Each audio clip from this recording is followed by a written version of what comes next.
Testing. Testing. Y'all can hear me, right? Yes. I can hear myself, so we are good. Yes, Captain. How we doing today? He was the guy? Huh? That was the the guy week, from y'all. last time? Come on, how we doing Yeah, but he today? sounds better because he has a headset now. Dude, I got 47 people on the boat, and that's what y'all sound like? How y'all doing today? Yeah. There we go. That's a little better, I guess. I'll let that pass. All right. Well, I'm going to start my safety because when that other person gets here, we're going to blast out of here. All right. I am Captain Jesse. That is my mate, Josh, and this is my trainee, Desiree. All right. Take it easy on her. We won't make her walk the plank just yet. All right. Anyone been on this trip before? Oh, a lot of people. So we got to be on our best behavior. We can't be making up nothing. Don't be fact checking me either. All right, folks, we're going to be going 13 miles to the mouth of the ocean. As long as everything goes good, it won't turn into a 3-hour cruise. All right, we are backing out into the port of Georgetown. Y'all, plug your ears, please. That lets everyone know to get out my way. Because if you don't, you'll end up with that boat back there on the bank right there. Y'all look over here to this red roof building. That is the old steel mill. It's no longer in operation. We can't compete with China's prices, so hopefully they're going to level that down and continue the harbor walk all the way around there, so we'll have a lot more waterfront property, I hope. That big old industrial building over there used to be old Independent Paper. They're no longer in operation either. They're talking about making that into a bioengineering plant, which I hope so, because in the last 2 years we've lost 750 jobs in Georgetown. Very sad times. No. I'm going to start my tour off with that town clock right there in front of us. That is the center of town. That's been everything from a slave market to a race museum to where the surrender papers were signed during the Civil War. That 3-story brick building right there, that is old Kaminsky Warehouse. That's going to come into play a little later on in my trip. So take a mental note of that, all right? We got some condominiums over here. Probably one of them are his. When I first started this job, you can buy these for $150,000. Now they go from $500,000 to $700,000. But guess what? They come with a boat slip, so it's justifiable, I guess. We got some boats anchored up out here. I call them my poor boaters. All right, these are my rich boaters over here. All right, these guys can afford plumbing and electricity. These people can't.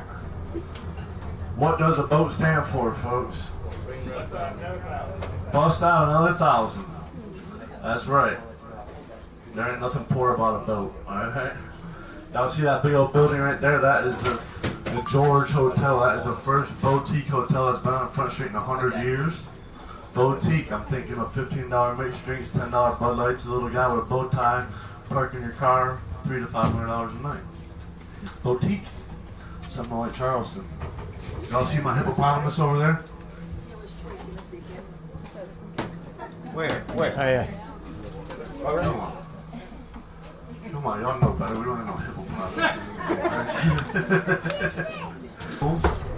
Anyone like shrimp on this boat? Well, we got some of the best shrimp on the East Coast coming out of Georgetown. We got 2 shrimp boats right here, but this old red roof building used to be old Independent Seafood. They went under, or they sold it to put condominiums there. Why? Good question. So our shrimp fleet's dying down here in Georgetown. But if you look up in those shrimp nets, you'll see a round, grill-looking thing. That is one of the best things the federal government's ever done for us. Is mandated to have those grates put in those nets because we were scooping up sea turtles and they were drowning because sea turtles are air breathing. They have to come up for air. Well, they're getting scooped up in those nets and drowning. Federal government made them put those grill-looking things in there, and that's called a TED, a turtle excluder device. So when a turtle gets scooped up in those nets, it hits that trap door, it swings open, and lets the sea turtle free to breathe air. We got a motto around here. Friends don't let friends eat imported shrimp. No more antibiotics and hormones, alright? Stuff ain't good for you. Who knows what they're raising over in Indonesia? Who knows? That ain't this shrimp though, so get you some fresh shrimp. But it's today's Sunday, I'm telling you to get shrimp on the wrong day. But this little boat right here, these boats up here, they're called bandit boats, alright? They don't come in unless if they're out of beer full of fish, folks. Alright, they go about 60, 70 miles out and catch your grouper and your snapper. This 100-year-old looking building over here, that's old Randy Gathoo's fish house. That actually supplied the caviar for JFK's inaugural ball, was never compensated by the Democratic Party, so everyone around here is Republican. I don't know the truth behind that, but it's what I've heard. We talk fun stuff, like Winyah Bay, the third biggest bay on the East Coast. Anyone know what the first is? Chesapeake, you're right. You know what the second is? I don't think you would. Telecom Sound is number 2. And then we're number 3. So the Sandpit, the Black, the PD, and the Waccamaw, and Winyah are all old Indian names. They're all named after old Indian tribes that were native around here.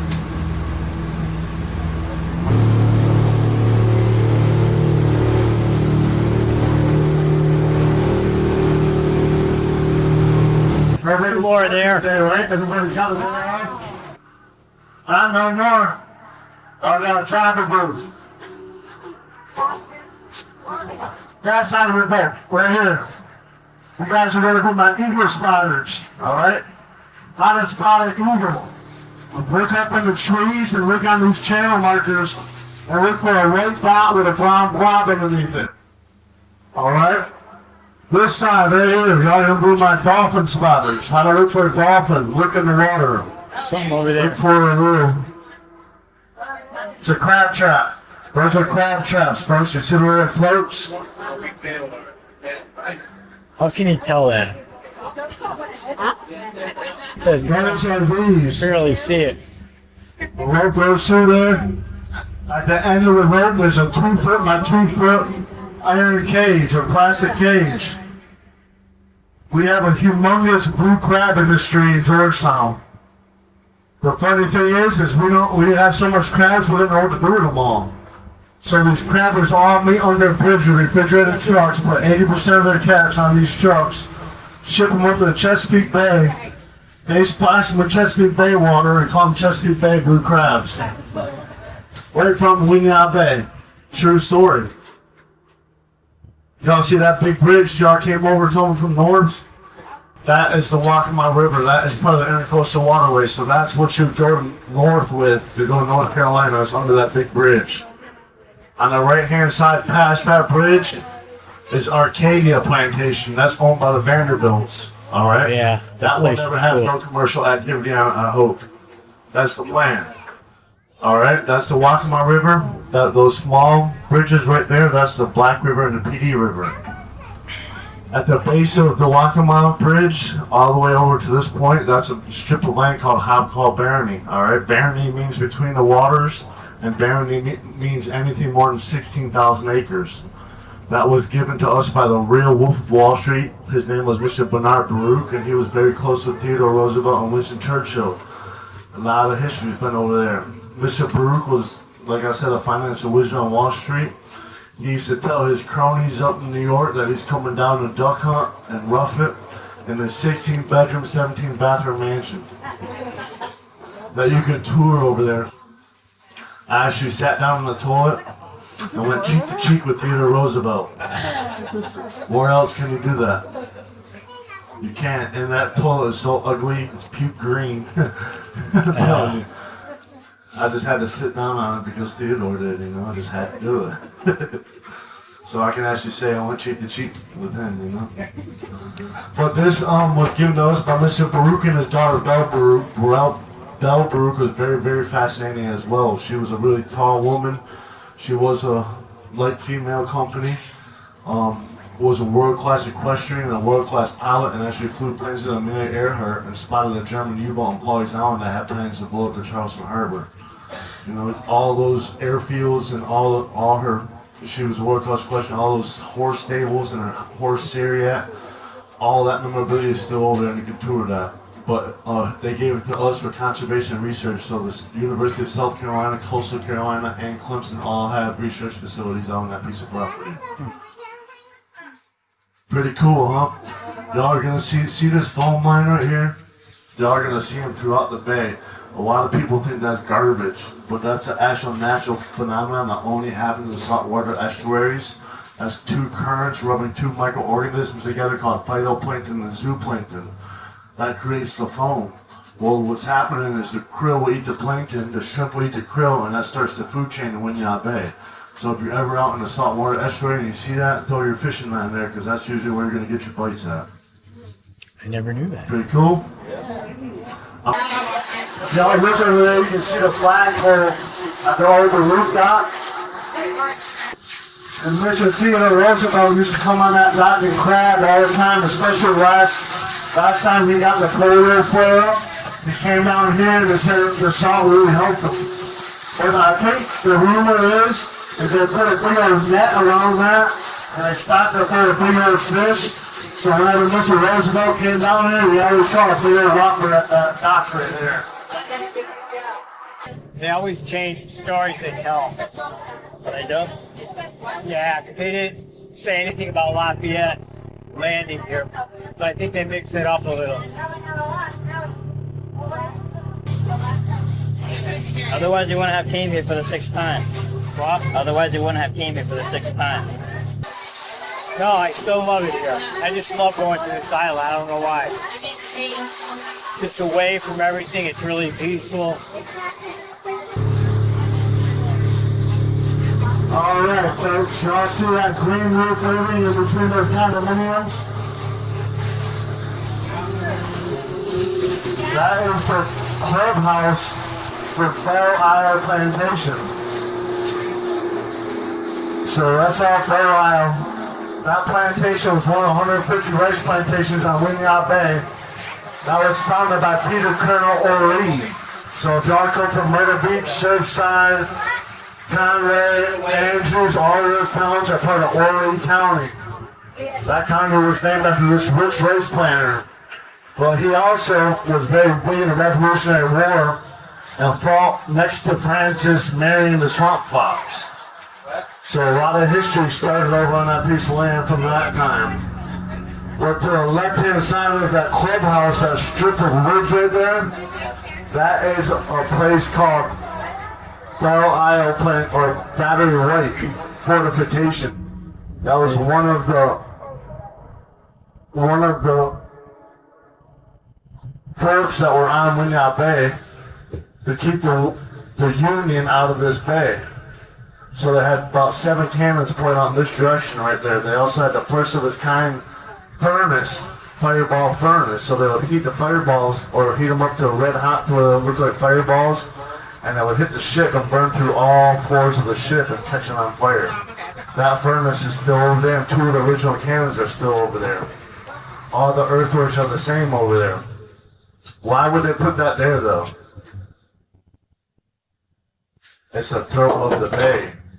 It's the shortest from bank to bank. It's a mile long from land to land. Those cannons over there are accurate to about 2 miles long. Nothing got past this point without getting hit by one of those balls. But what were they protecting, folks? Every army marches on its stomach. Rice. If they would have got up in those plantations and cut the flow of rice off, the war would have been over immediately. Because every army marches on its stomach, don't forget. They would have stockaded that off, it would have been done. They never got past this point right here. That's how effective that fort was. The admiral came in from Charleston with his big old ship and anchored it up in there. And I'm going to show you the aftermath of that here in just a minute. All right, folks. I'm back. I'm going to put you in a time capsule. I'm going to bring you back to March 1st, 1865. That's when the surrender papers were signed during the Civil War at that town clock by Admiral Baldwin, who came up from Charleston in that big old 193-foot sidewheel steamer called the USS Harvest Moon. All right. So he came in, he anchored that ship up in front of Battery Lake because it was too big to go into the port. And he took his little rowboat into the port of Georgetown and signed those surrender papers. The war was over. But not in a couple Confederate soldiers' mind, the war was not over.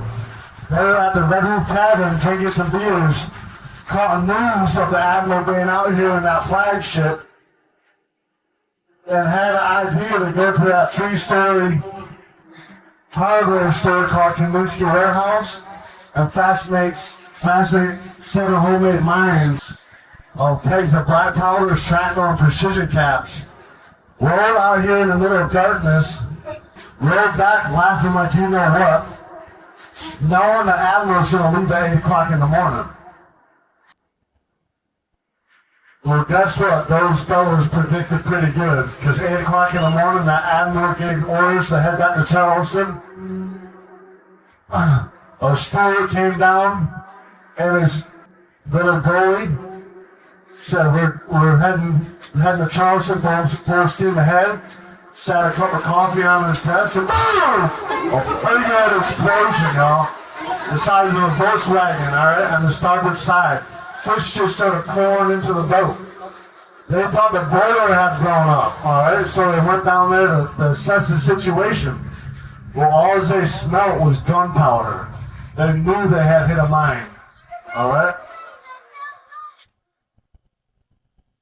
Every good captain's going to try to save the ship. That was $1 million ship in 1865, folks. Imagine what the worth would have been today. Every captain wants to save the ship, so what he's doing is trying to skate over the shallows. I think that's the smokestack right there. In the middle of the shipping channel. They sank the ship for the Civil War, and I think that's the smokestack right black there. thing sticking out in the water right there. That's what my mate is showing you. That is the middle of that ship. And that ship is called the USS Harvest Moon. That explains why all the Harvest Moon in Georgetown Front Street, the ice cream shop is called the Harvest Moon. There's a lot of Harvest Moons. That's because of that Admiral's flagship, the most important ship of the Navy's fleet, ended up on the bottom of Wingow Bay, folks. Tell me those rednecks weren't pretty proud of themselves.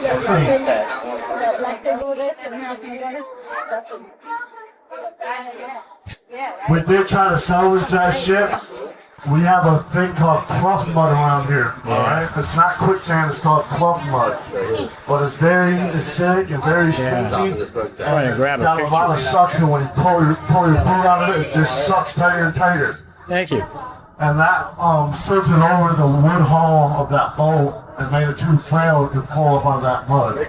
So there it is at the bottom of Wingow Bay. They did get all the expensive stuff off of it, like the cannons and the silver, platery and all that's off of it. But the actual ship is at the bottom of Wingow Bay right over there. There it is. That wood line over there, that's all hot claw, and that goes all the way over the Debaduke. That's how big that piece of land is. Y'all don't see no t-shirt shops on that place, do you? No golf courses, no tire shops. It's all nature. Where we're going, our destination is directly in front of us. That wood line, where we're going, all right?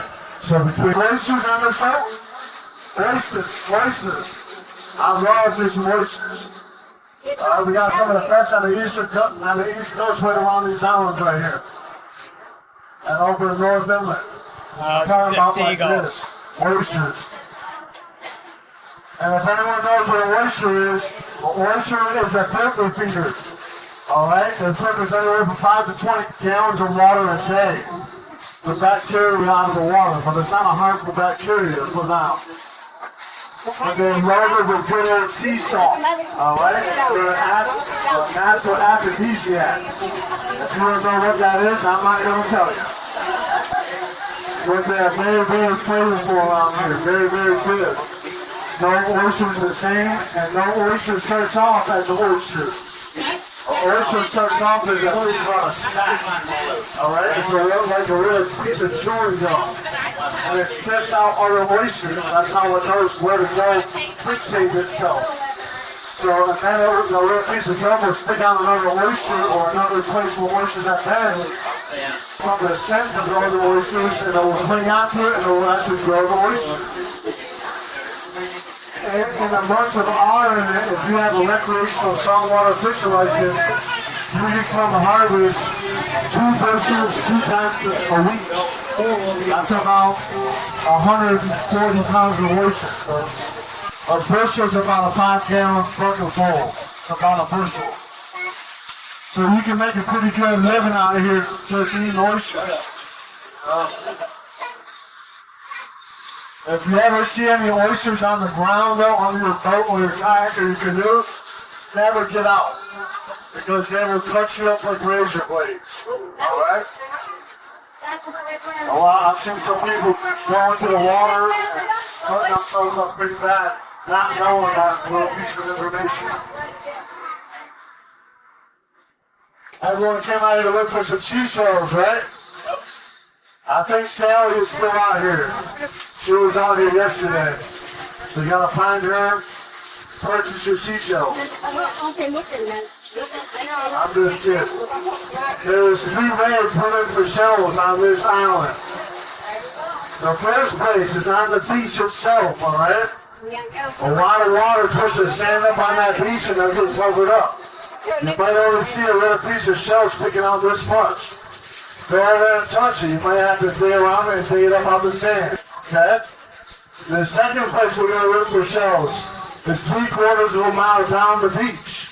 That's going to be a line of granite boulders called a jetty. Alright? You want to look in the nooks and crannies of the jetty rocks. Alright? Whatever you do not climb on those rocks. The third and last place we look for seashells is in the water. Anchor at 5 feet. Alright? You're going to want to do one of these. It's called a shell shuffle. Alright?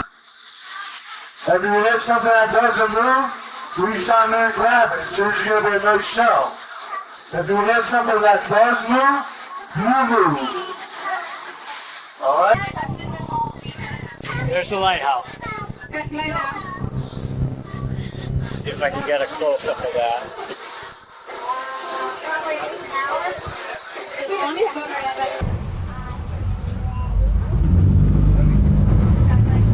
Wow.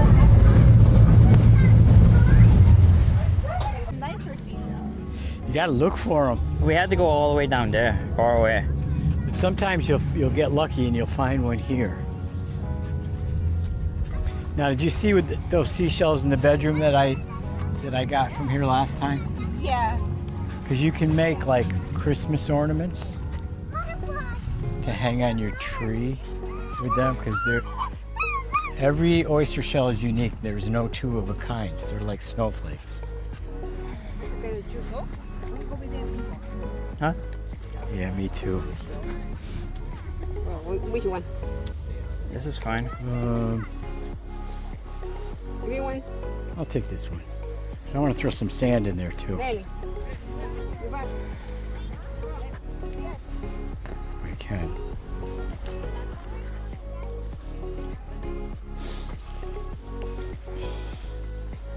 Might be easier if I have this on my chest, right?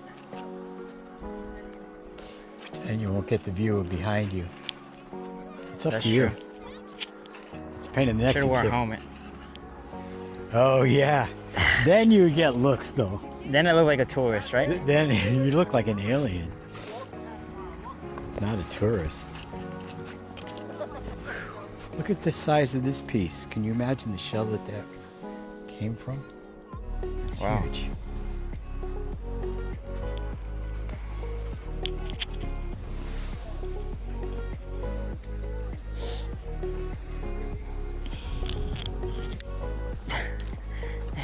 Do you see this? What? Oh, I didn't see that. What the heck? I was not expecting that. I'm gonna see if I can get a video of him. And what were you saying about someone wearing a helmet? Someone wearing a helmet. You He's said wearing a helmet. you should have wore a helmet.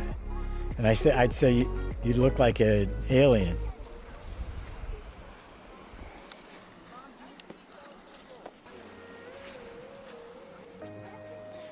I want to get a picture of you guys sitting on one of the pieces of driftwood too. All right, I got to grab some sand here.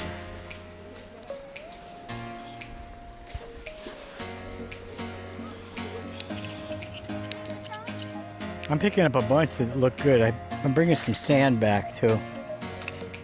Because on the shells, if you look at them. Oh, there's a crab What? in that hole. Yeah, no. I found out one of those. Two of them are smaller. Holes, you mean? You can see it from here, where see I'm it. standing. You're right. Take a picture. What's that? A shell? I don't know. Let me stick my hand in it. No. He will pinch. I'm gonna go away before it jumps at you. Killer crab. You guys want to bring some driftwood back if we find a good piece too? Possibly. You saw the one that I made in the bathroom, right? By the Yeah. toilet? Yeah. That was kind of a, well, that's a nice piece of driftwood there. That would be a great picture after they leave to have you guys standing there. Okay. Because once they started going full speed, it was harder to understand him. So that might be kind of hard. Oh wow, there's a lot right here. All broken though. Maybe this one. That was kind of good. I really want to try and find a conch shell again though. You do? Yeah. We gotta go further down because there's too many people here. Yeah, well we're heading that way.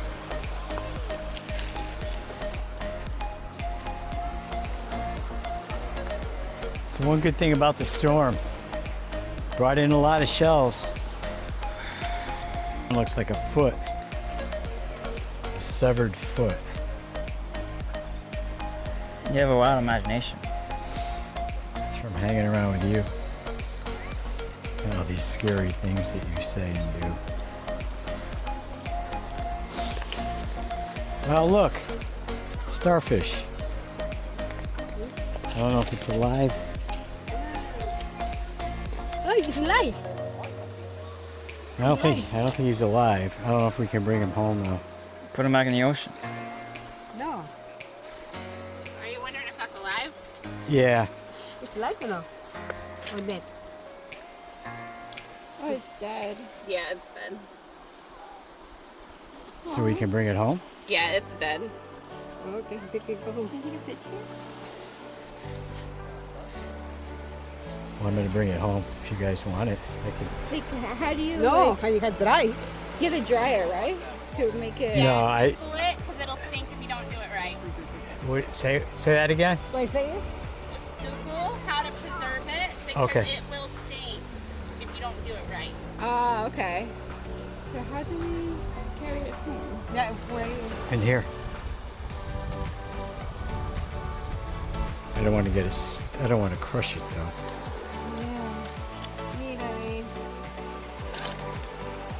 What happened? You found some? Back? Yeah, Oh. but we don't want to crush it though. Yeah, but that would keep it separate from the other ones, so that'll be hopefully okay. I had a mask. And I'll go like this. That lady had really good hearing. She did. She heard you and you're very soft spoken. Yes, I am. That's a nice shell. Small, but Who was the person who told me to wear pants? me. Why? You didn't have mosquitoes, I told you. 'Cause I thought there was going to be bugs here. So now, that's going to be the last time you ever listen to me, right? Yeah. Piece of driftwood and the boat in between your heads. Oh, all right, that's...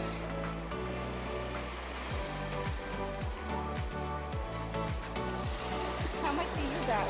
In your bag? quite a few. Here. You got a broken piece of it. I know. Wow. That's all you got? That's all you got? Look, He's holding out for the real I don't want good that. ones. That's broken. I know. Mommy gave it to me. I'm gonna see you. I don't know what this is. Look and show. Bag's getting heavier and heavier. What'd you say? Cows can't milk themselves? Is that what you said? No, I only got decent looking seashells, but not the nicer one you found before. I heard it a little different. I think you did. Cows can't milk themselves. Wow. That one's good. That's a pretty good one. I think that's my. That would make a nice decoration. Yeah, The white right. ones, if you're gonna make a ocean scene, the white ones look better with the blue Yeah. epoxy resin in it.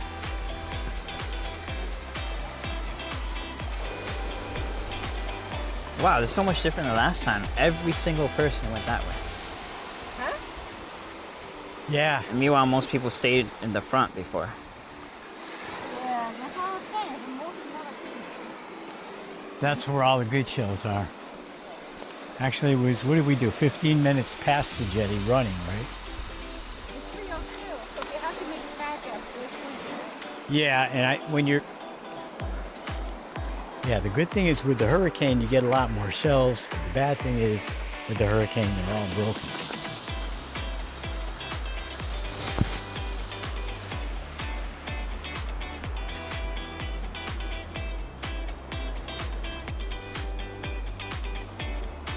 Okay, this is good. Nothing less perfect than this. That's right. And that's only the second one you picked up, right? Yeah. You're very picky.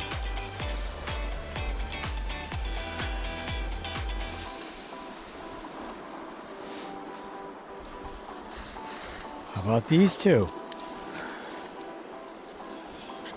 This has a hole in it.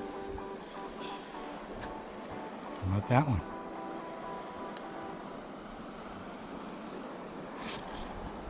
And that one? No. Oh, Got a little bruise. okay. A little chip in it.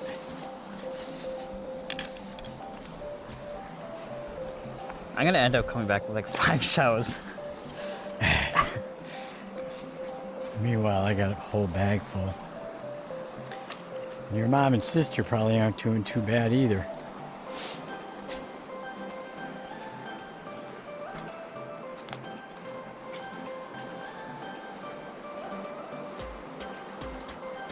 With this little crab. Crab? Isn't that what it is? Oh, look, crab. A little baby crab.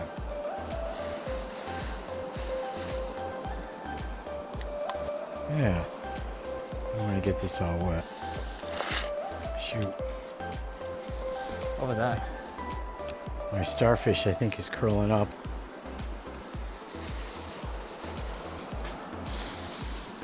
Oh, you didn't see the starfish? I did see it.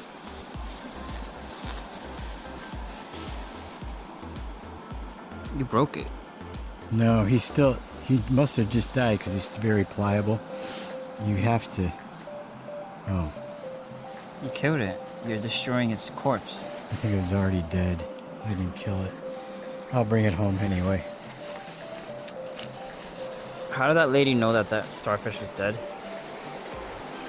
Is she a marine biologist? I want to see your credentials. Yeah. But I don't know. Maybe it was dead and just... Well, let me see how badly damaged it is.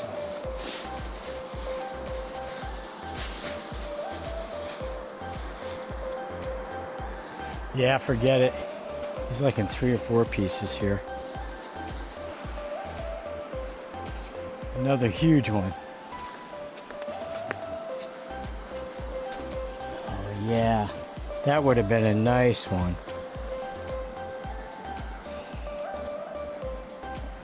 These are pretty sturdy. They are. Oh, maybe not really. It took a lot of force to rip it. Did it? Yeah.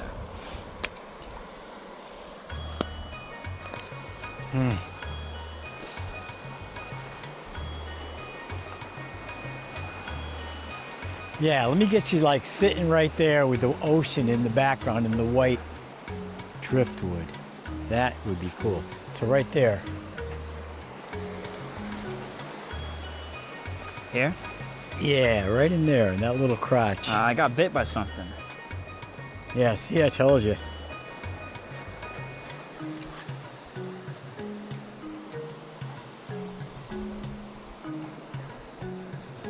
That looks good. Nice.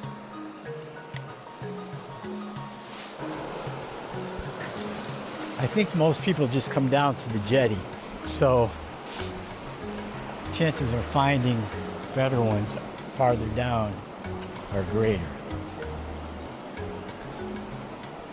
Why is that? I know the guy said so, but Because no people go down there. That's kind of far to go. People can't walk that far, or they're afraid that the boat will leave without them.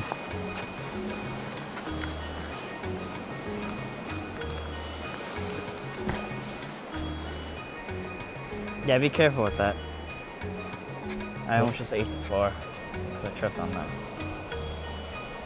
Oh, you tripped on that? Yeah. It's in there good? You don't believe me? Oh, yeah. I have proof. Very. What happened? It was on film. Oh, Tripped on it. okay. Well, that was your second nice trip of the day. We're a good stand-up comedy routine, you and me. Yeah, because that's the only way you trip when you're standing, right? Yep. Yep. One lady found a big seashell. Oh, really? Yeah. It's inside the jetty? The land. I went the land. Just be careful, like you said, don't climb on the rocks.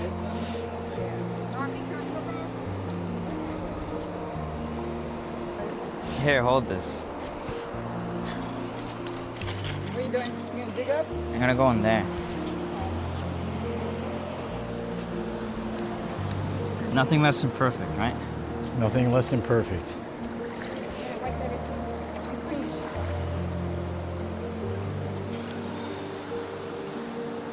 How is that?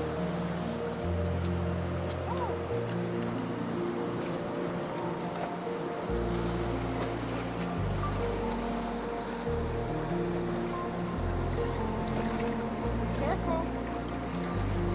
Yeah, especially be careful of the rocks. So what they say, shuffle your feet or whatever? Yeah. I got your glasses. So Don't mention my glasses. That's right. Glasses. Be very careful of them. It's gonna go. Oh wow, those waves are nice. I didn't see that before.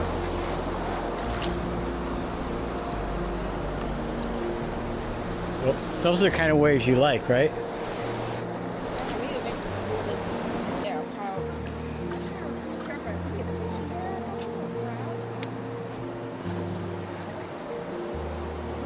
There's a lot of them there. Yeah.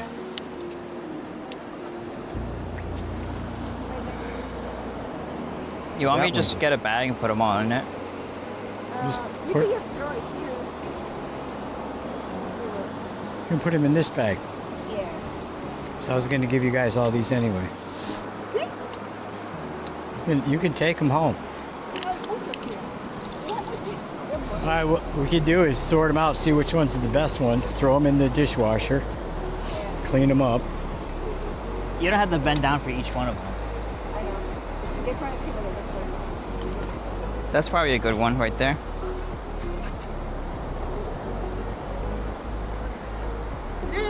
Whoa, that's nice. Wash it. That's definitely a keeper, huh? Put it in your bag, Mom. No. Just here. Put it in your bag. Oh, you found that just now? Nice. Oh, that's a nice picture of you. Yeah, hold up the shells. I'll get a picture of you. Nice.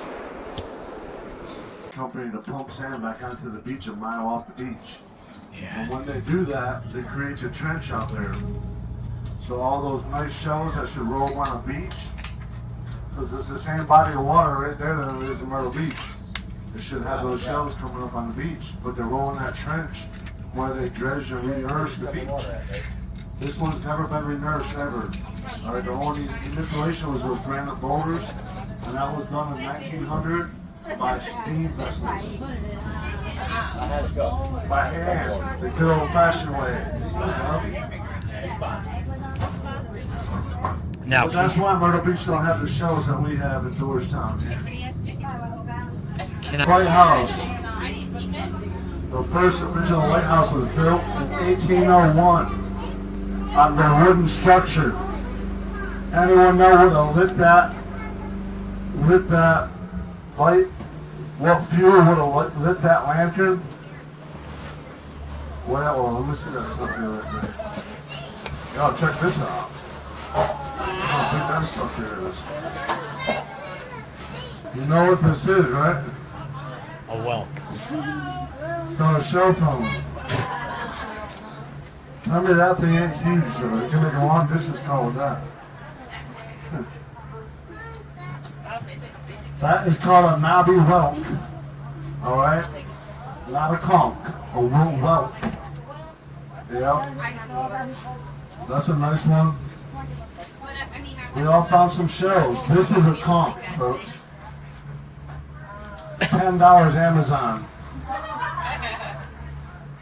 We bought this because we were trying to go green.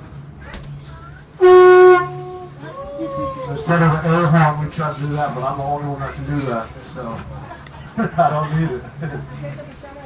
But the first original white did use whale oil for fuel. Anyone know what happened to that? It burned down. Some wood, fire, don't go together. Then they built another one that got swept up by the storm of 1821, and that storm killed the village that was on this island. No. About 200 people were killed. No. But this current one was built very smartly out of brick mortar and coquina, which coquina is a very shells ground to a powder that sticks like concrete. It's actually supposed to be stronger than concrete. But they smartened up and made this one 6 feet wide into the ground, 6 feet into the ground, and it tapers up to 2 feet wide up in the cupola, which is the top of the lighthouse. This lighthouse is currently 83 feet tall. You can see the light, which is now LED and completely automated. That means there's no person that needs to turn it on and off. It comes on at dusk, or it comes on at dawn and goes off at dusk automatically. But the Coast Guard is still responsible for manning the lighthouse.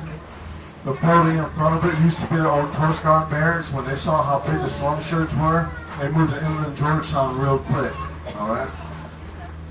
83 feet tall, can be seen 13 nautical miles out to sea or towards the bay.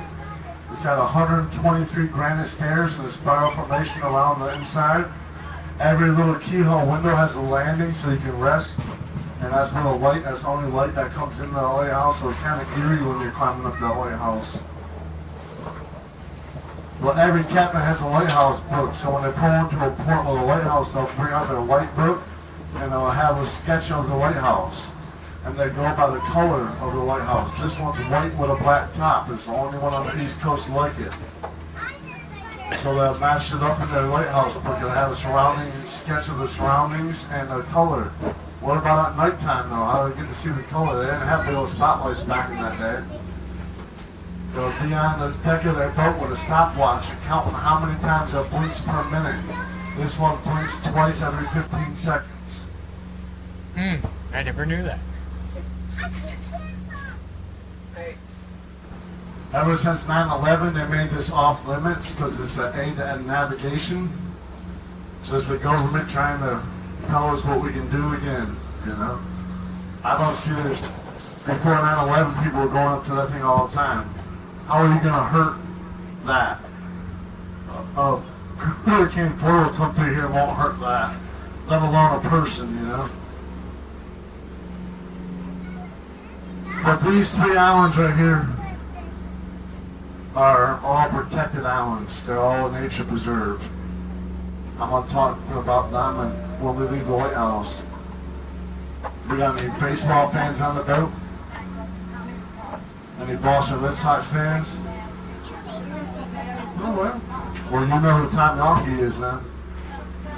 If I ever raise my hand, my He's brother will the kill me. best millionaire, billionaire I've never not met.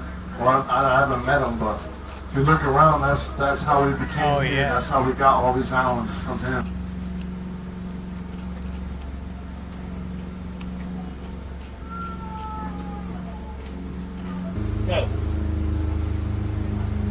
Now we went from whaleboard to hog's lard to kerosene, and then Tom Yawkey had a generating plant over on South Island and ran a cable over here and they had alternating current. That old lantern that was in this lighthouse that was lit up by that alternating current is now in the Maritime Museum. And it is lit up. It's an old Fresnel lens from France. It's absolutely gorgeous. So if you guys got time to stop in the Maritime sometime, they got a lot of history and stuff in that museum about this lighthouse. It's in desperate need of a paint job. If anyone has a lighthouse book, I do have a stamp for it.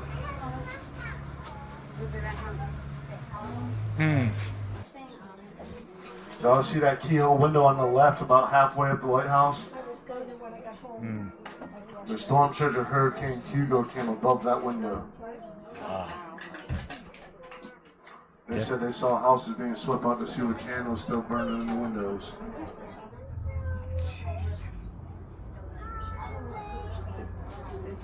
So that building in front used to be the old Coast Guard barracks. They smartened up and was like, But a lot of history's been out here. They had a juvenile boys camp out here.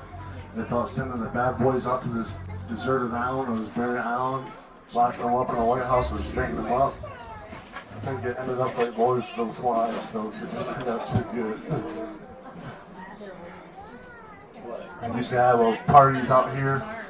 Now the old plantation owners, they were getting sick, getting scarlet fever and malaria. But they thought coming out to North Island would save them from that. They thought the swamp gases from the plantations were actually making them sick, but it was the mosquitoes. When you come out here, the sea breeze would keep all the bugs off you. So they got a couple of years of dodging that. Thought that, it was the swamp gases. It wasn't, it was just mosquitoes. Back in that day, that beach over there was called Quarantine Beach. And they had a dock over there, and they would stop every ship that sailed into Georgetown. And they had to go through a bunch of inspections to make sure no one was bringing any fatal diseases into Georgetown. So that's why they named that place Quarantine over there, because they would actually stop the ships and board them and make sure no one was sick and stuff.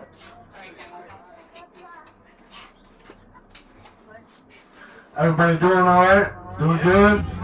I'm going to cut across the bay and show you I know another way home, but I'm going to talk about how we came to be this lucky here in Georgetown. Because if you go up the rivers and you see a lot of the golf courses around, a lot of the golf courses, hey, we're going to charge you. The invoice is in the mail. Don't worry about that. All right? These plantations were up the rivers. And a lot of golf courses were built on the old plantations right now around Georgetown. So all those golf courses are on plantation properties actually. But if you look around here, there ain't no resorts, there ain't no golf courses, there ain't no high rises, there ain't no apartments, motels, hotels. What you see is what you get. When's the last time you pulled up to the Atlantic Ocean and didn't see a building?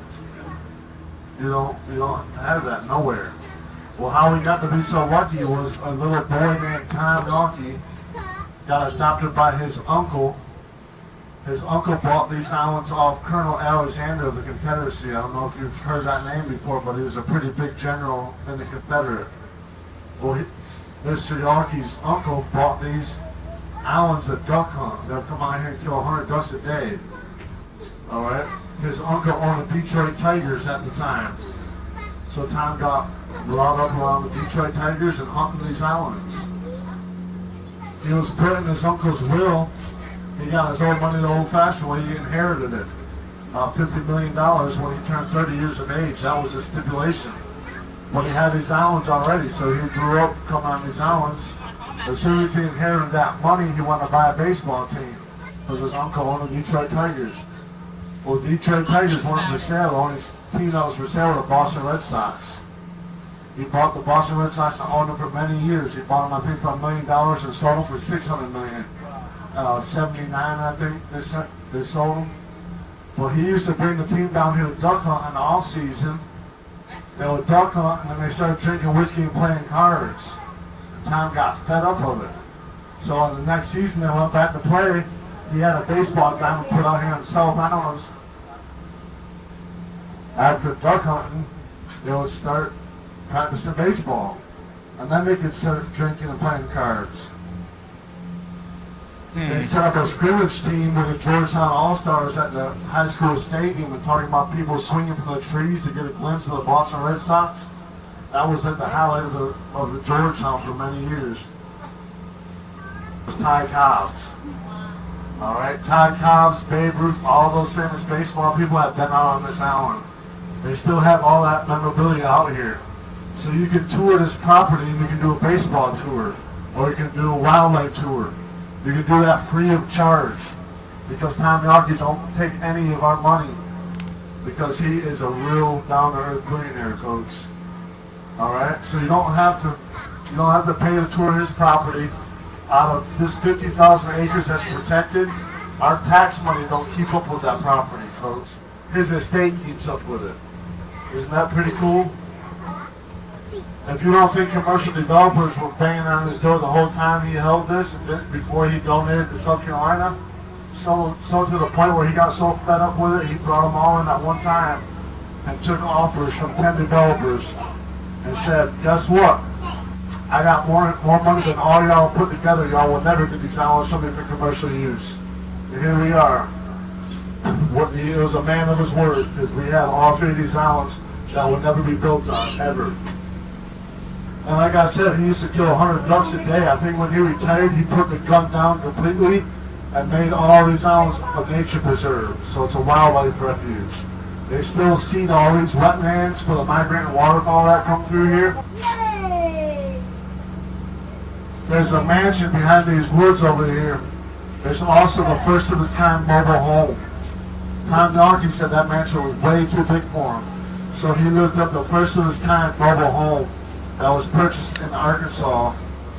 Had it shipped from Arkansas to here and had it moved out on these islands. He probably could have built a mansion for what he paid for that. But it was too extravagant for him and he didn't want all that room and all that space. So he died in a 60-foot long, 10-foot wide mobile home that's still out there. If you tour that island, you can tour all that.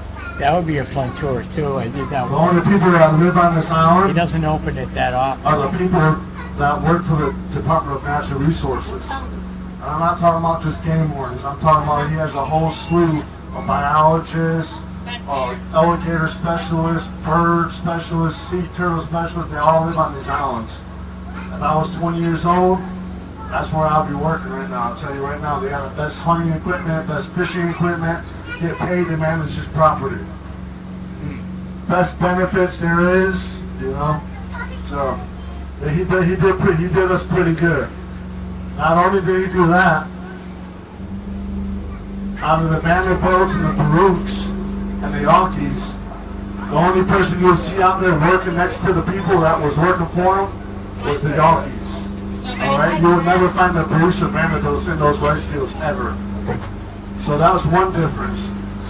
He had a lot of money too, and he wasn't shy with it. So the town fathers came to town and was like, "Tom, we don't have a hospital system in Georgetown. We only have a hospital system in Charleston and Wilmington." I said, "Is there any way you can give us a donation to help us get a hospital system started?" This is how Tom handled that situation. "Absolutely, fellas, I'll help you out. Let me go get my checkbook." He came back and he said, "What can I do you fellas for?" And the humble town fathers were like, "Whatever you can help, whatever you can donate will help us." Tom was like, "That's not what I asked you." He said, "I asked you how much y'all need." He built the hospital system with one check, folks. He also built the cancer research wing on our hospital system. He built the first orphanage in Georgetown. He also had his hand in the first and best house of ill repute on the East Coast called the Sunset Lodge. Oh If you yeah. don't know what that is, I'm not going to tell you. But that was a problem I think we that went town by fathers that. had when that paper mill was getting built. 500 steel workers, single steel workers, were moving to Georgetown to build that paper mill. All right. Without the help of Tom Yawkey and Miss Hazel to build that house of ill repute, they would have been all over the town, fathers, daughters. They didn't want that. So, you know, there's 3 books written about the Sunset Lodge too on Amazon. They're very, very interesting. They're pretty cool. These green cottages up here, those are some of the places where the people that live on the island reside. There'll be a skeleton of a building that used to be old Tom Yawkey's old boat house. But it's not too bad for a Yankee man, right? A lot of people talk bad about us, but this Yankee man, look at what he made possible here in Georgetown, South Carolina. You know, it's just crazy. And back in the day, his second wife was really, really big in wedding dresses. So she would go up to Boston because he was very big in Boston as well. He did a lot for Boston, like Donkey Way and all that. That's the same Yawkey we're talking about here. But his second wife would take all the girls that were getting married in Georgetown, and she would buy all the dresses from New York and have shit down here, and she would alter them for all the ladies in Georgetown that didn't have money. Pretty cool. All right, we're gonna keep an eye out for eagles, alligators, and dolphins. I usually see them on the way back in. Yeah, this is like open. That's what's coming up here.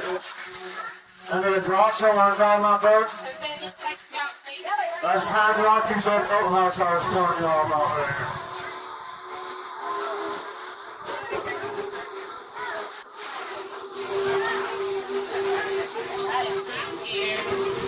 Look at all the birds right here, folks. You see what I mean about Tom Yawkey and his birds? You see them all? Yeah. This is actually a nature preserve for birds. It's a bird sanctuary. Pretty cool, huh? They categorized over 200 different bird species just on this island alone. I mean, how many shows did y'all get? Did y'all leave some? No. Did y'all? Oh my goodness. You climbed on those jetty rocks, didn't you?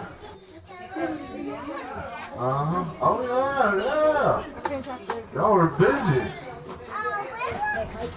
But this is Tom Yawkey's property, folks. All the way to the woods, plus some, all the way over the North Santee River, folks. Huge. That big old steam you see coming up way over there, that is Sandy Cooper Electric Company, just to let y'all know.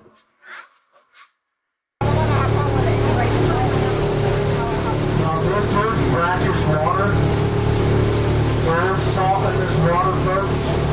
The alligators will come in to salt the feed and they get the parasites off their skin.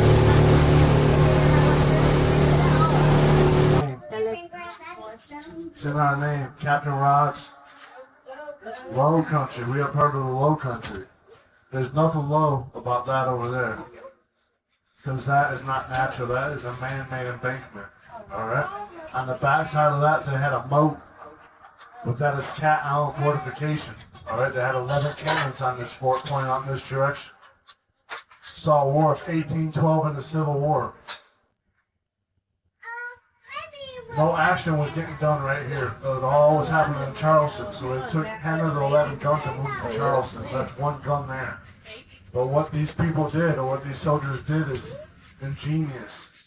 They put 11 deep bark palm trees that were painted black, laid them up on that embankment at a 45-degree angle, and called them Quaker guns. Alright? They had one active cannon there. They would shell that boat one time with a cannon, and it looked like there was 10 other cannons ready to fire upon them. They called them Quaker guns. Quakers didn't believe in fighting. Yep. All right, what do we call that? That is the best good old redneck ingenuity I've ever heard of, because it worked. I tell you. Quaker guns.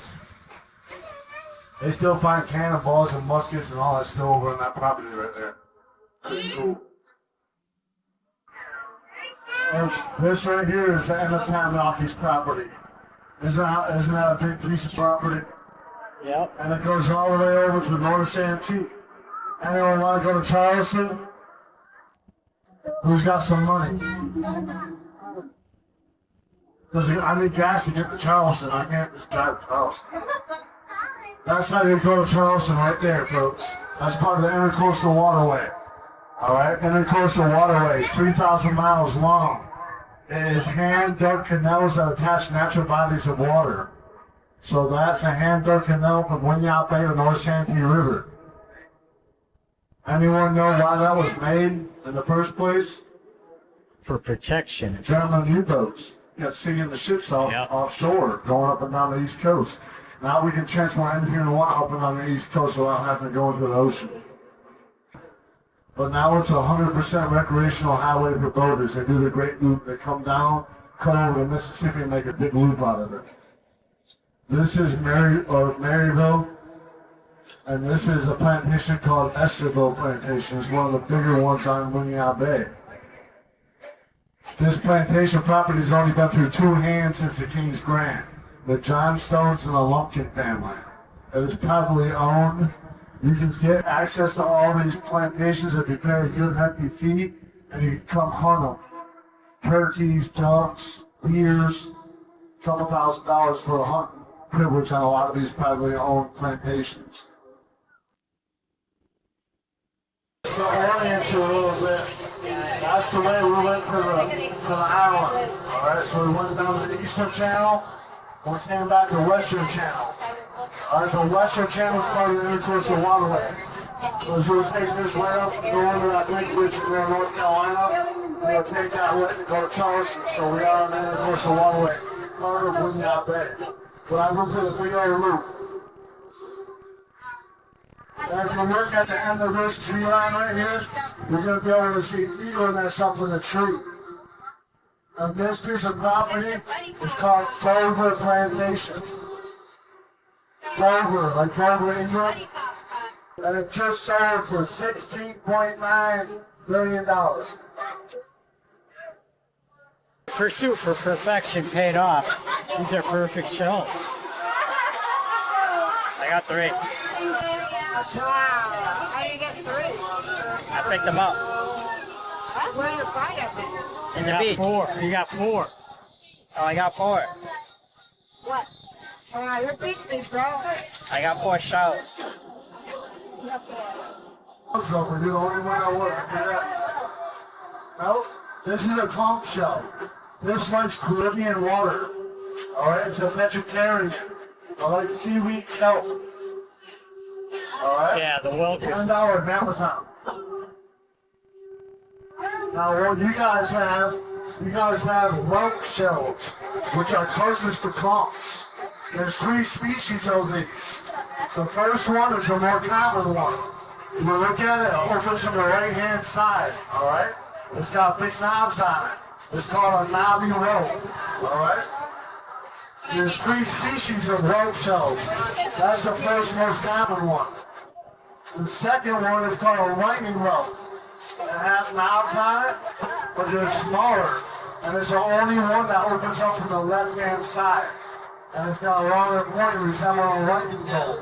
It's called a lightning rope, alright? And then the rarest of them all opens from the right-hand side, but it has no knobs on it at all.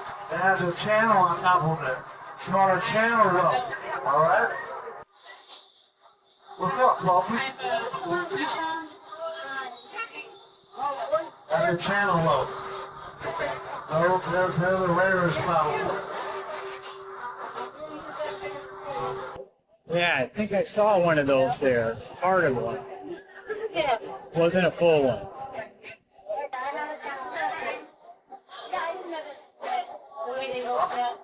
Yeah. That channel whelk, you said it was the rarest? Channel, that's the rarest one. That's the rarest. Alright. The most common shell y'all probably found on that beach is one of these. Oyster. Oyster shell. Alright? None of them are the same. You want to keep the kids busy? Now they'll paint the inside of it. It never dries. Y'all know what that is? Clam So shell. this is called a bivalve. Alright? Oh, bivalve. There's 3 kinds of shells like this. That's another one. That's one. And this is one. Alright? This is a clam shell. Anything this big, it's going to be ground up and made chowder out of. Alright? But if you get clams like that, you can eat them on a half shell. Alright? If you ever harvest any, soak them in cornmeal and salt water, and they'll take all the grit out. And then this sucker right here, it's a happy bikini top. This is called a cockroach shell. Alright, it's rougher than your potato chip. You all remember the nursery rhyme, man, Mary, Quake the Cherry? I think that's oyster. I think that's oyster. And the other one I think that's both of rougher them. that has a square bottom, it's called a scallop shell. Scallop. The scallop? Yeah, that's where you get your scallop. Scallop. Scallop. Scallop. Oh, you got a whole set. Oh no. Oh, yeah, damn right. That's a good to eat. I was, oh. Good thing it didn't break. Alright. Oh, another one. My other one. I know I saw him walk away with it. I don't think he realized he dropped it. Alright. This is called an angel ring. It has 2 sides. It's a bivalve. This shell is named after me. I'm just kidding. Called an angel ring. And this is called a move sail or a surfside. Alright, this is the biggest predator on the beach. It's this shell right here. Are you getting all Alright, this? this is How called a are you move getting sail all or a this? surfside. That's a clam shell. I think my battery's gonna die in like 10 minutes. That's an oyster shell. Should probably be back by then. I'm seeing the bridge there. And there, too. So this little sucker is called a moose tail or shark side. As they all realize, their holes have a perfectly filled into the shells. When someone came and should have showed that, and showed the perfect hole, well that happens on this critter right here. It has a really acidic tongue that latches onto all the shells and creates a little hole and sticks its tongue down in it and makes it slurpy out of all the shells. This is South Carolina State shell. It's called a leathered olive. Every state has a state shell. I didn't know that. So it's New Jersey.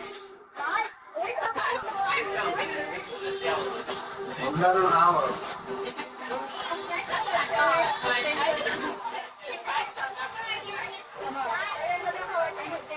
Oh yeah, we got a big one.